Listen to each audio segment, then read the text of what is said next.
OIC 56 देशों को बहुत बड़ा झटका लग गया है। सऊदी और यूएई ने पाकिस्तान को आखिर कश्मीर मामले में ऐसी कौन सी बात कह दी है जो किसी बड़े आदेश से कम नहीं है। जहां कश्मीर पे बवाल हो गया तो वहीं दूसरी तरफ बिलावल भुट्टो रूस की तरफ दौड़ा। रूस जा रहा है। बिलावल भुट्टो क्या रूस ने बुलाया है और बुलाया है तो क्यों बुलाया है, जानेंगे क्या कुछ चल रहा है जियोपॉलिटिक्स में। आइए जानते हैं इन खबरों को विस्तार से। पाकिस्तान के हालात किसी से छिपे नहीं हैं। ऐसे में अगर बिलावल भुट्टो रूस जा रहा है तो मन में यही ख्याल आएगा कि नंगा नहाएगा क्या और निचोड़ेगा क्या। आखिरकार रूस को पाकिस्तान में ऐसा क्या दिख गया या फिर किसी और सहयोग के लिए जा रहा है, कहीं इमरान खान वाला हाल न हो जाए। आपको याद होगा रूस यूक्रेन की जब लड़ाई शुरू हुई थी तब इमरान खान पहुंचे हुए थे रूस। उन्होंने कहा था हम यहाँ पहुंचे थे तेल गैस और गेहूं लेने के लिए, लेकिन वहाँ उनकी जो खुशी हुई थी, जो स्वागत हुआ था, बड़ा जोरदार स्वागत हुआ था, पर इमरान खान को अपने देश वापस आने के बाद उस स्वागत को कीमत सहित चुकाना पड़ा था। इमरान खान की सत्ता चली गई थी। जिस तरीके से बाजवा ने उसे निकाल कर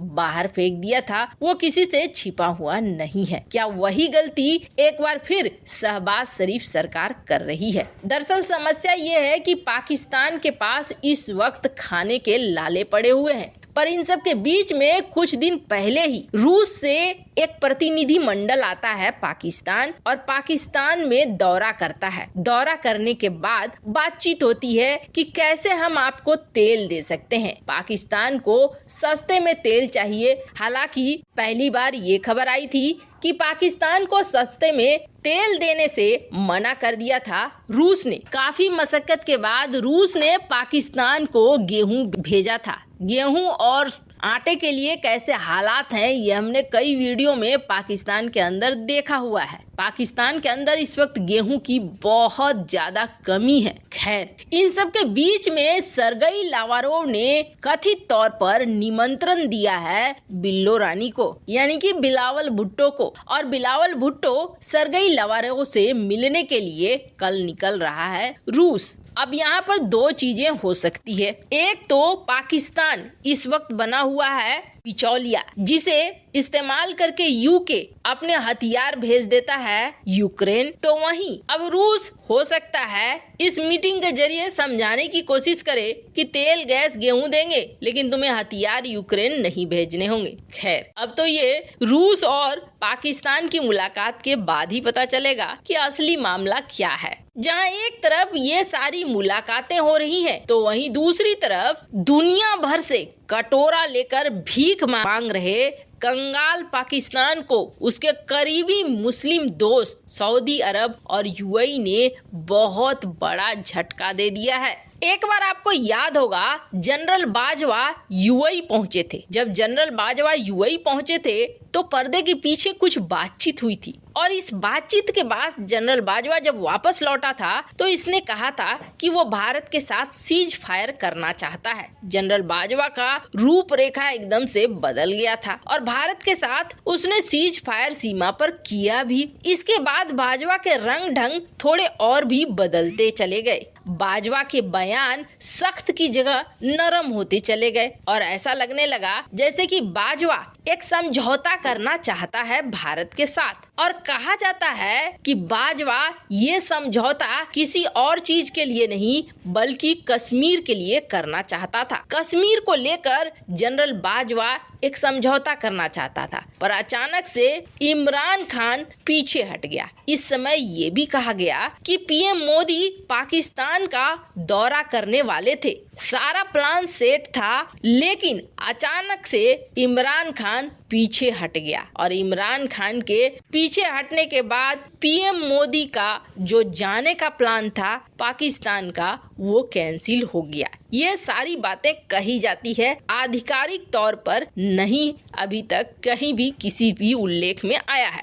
हाल के दिनों में आपने बहुत खबरों में सुना होगा कि पीएम मोदी पाकिस्तान जाने वाले थे, एक मंदिर का दौरा करने वाले थे जो बलूचिस्तान में है, पर क्या हो गया, अचानक वो दौरा कैंसिल कैंसिल हो गया। अब वो बैठक तो कैंसिल हो गया, पर ये देखने को मिला कि यूएई और सऊदी अरब इन दोनों ने कश्मीर में निवेश कर दिया। यहाँ पर इन्होंने एक बैठक करी बड़े बड़े बिजनेसमैन के साथ, और भारत चाहता था कि दोनों देश कश्मीर में बड़े पैमाने पर निवेश करें, पैसा कमाएं। सऊदी अरब और यूएई ये समझ चुके हैं कि अब तेल का समय जा रहा है। तेल का समय जब जा रहा है तो हम अगर तेल के अलावे दूसरा बिजनेस नहीं पकड़ेंगे तो हमारे लिए मुश्किल होगी। सऊदी यूएई ने भारत की बात मान ली और कश्मीर में निवेश करने के लिए हाँ कर दिया, निवेश भी शुरू कर दिया। अब कश्मीर में सऊदी अरब यूएई का निवेश होने लगा। अब दौड़ा सऊदी अरब और यूएई को छोड़कर पाकिस्तान ओआईसी के पास। आपने देखा होगा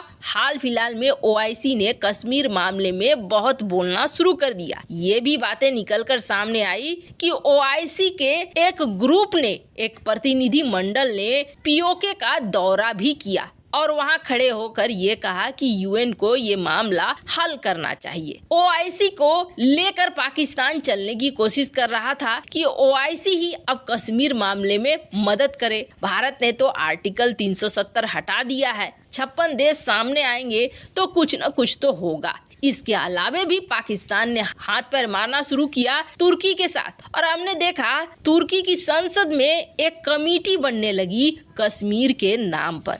बात यहाँ तक आने लगी कि कश्मीर में तुर्की की सदात फोर्स आएगी, यानी सऊदी अरब और यूएई को छोड़कर तुर्की को अब असल खलीफा मानकर पाकिस्तान ने मदद मांगनी शुरू कर दी। पर अब एकदम से स्थिति बदल गई है, क्योंकि पाकिस्तान को सऊदी अरब और यूएई से चाहिए पैसा, और इसके लिए इन्होंने बातचीत भी करी है। पर सऊदी और यूएई ने अब बहुत बड़ा झटका ओआईसी के साथ साथ पाकिस्तान को भी दिया है। इन्होंने साफ साफ कह दिया है कि कश्मीर को भूल जाओ और भारत के साथ दोस्ती कर लो, सारे झगड़े को खत्म कर लो। यही नहीं, कश्मीर से अनुच्छेद 370 यानी आर्टिकल 370 को हटाए जाने के लिए जो पाकिस्तान बार बार कहता है, उसके लिए भी सऊदी अरब और यूएई ने शहबाज सरकार को चुप्पी साधने के लिए कहा है, और कहा है कि तुम्हारी स्थिति बहुत गड़बड़ हो रही है, अपनी स्थिति सही करना है तो कश्मीर को भूलकर भारत के साथ दोस्ती कर लो। आपको बता दें, सऊदी अरब और यूएई ने पहले भी कथित तौर पर कोशिश की है कि भारत के साथ पाकिस्तान अपनी समस्याओं को खत्म करके रिश्तों को नॉर्मल कर ले। जैसे ही ये बयान निकलकर सामने आया है, पाकिस्तान और ओआईसी दोनों का मुंह टका सा हो गया होगा, ये तो तय है। खैर, अब पाकिस्तान के लिए कुछ बचा भी नहीं है। वैसे इन सब मामले में आपकी क्या राय है, कमेंट कर जरूर बताएं। जल्द मिलते हैं अगली वीडियो में नई खबर के साथ।